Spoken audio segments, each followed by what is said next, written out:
when did your interest in media start?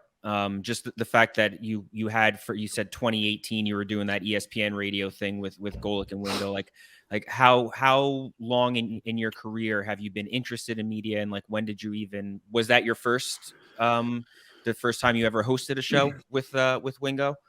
I did Chase Chats in 2020 during the pandemic, and I had like Nick Foles, Mitch Trubisky, the head coach of the Missouri Tigers, all these different guys on for my friends, and that was really the first time I hosted it and or hosted a show, and it went really well. I mean, the first show I booked, I talked to Nick Foles, and that was, if you remember, like the day before the episode came out. I mean, we hit gold with it. The day before the episode came out, he had just gotten traded from Jacksonville to Chicago with Matt Nagy. And so it was the news of the week, of the month. I mean, major salary that he had, that had to get traded, that he took less. And we had him on for an hour, and he was so open about everything. We put the episode out there. Within 24 hours, it got 1 million views on Twitter. And I'm like, oh my gosh. And I'm not really into all the views and all these whatever metrics that people, but I thought it was like really cool. I'm like, oh, there's something, we got something here. Like it was a lot easier than I really thought. Like there's a difference between being interviewed like you're doing me and also running an interview. And so that's what I had to get better at.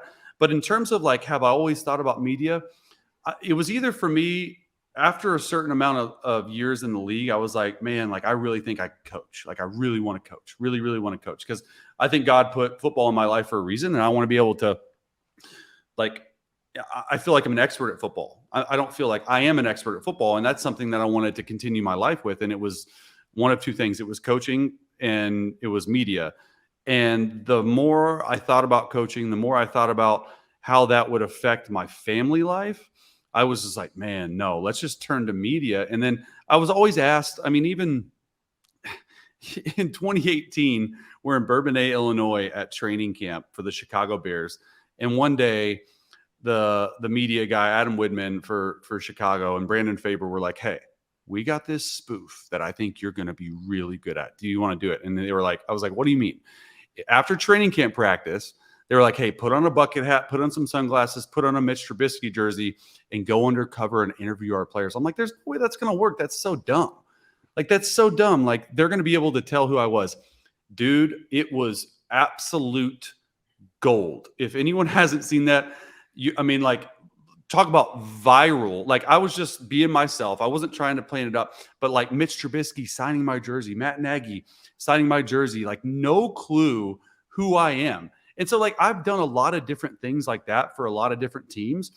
And, I don't think anything of it, but everyone that is in media was like, dude, that's gold. Like, you're really good at this stuff. You're really good at telling stories. You're really good at understanding what's going on. And just through that, I'm like, hey, I think this could be a lot of fun, because I have a lot of experiences, but I also have a ton of stories. Like, I played 8 of the 32 coaches, a quarter of the league I've played for, even right now. So I know a lot of people in a lot of different teams. So I have a lot of inside information that necessarily isn't going to put anyone in a bad light, but also can tell people how it really is in the NFL.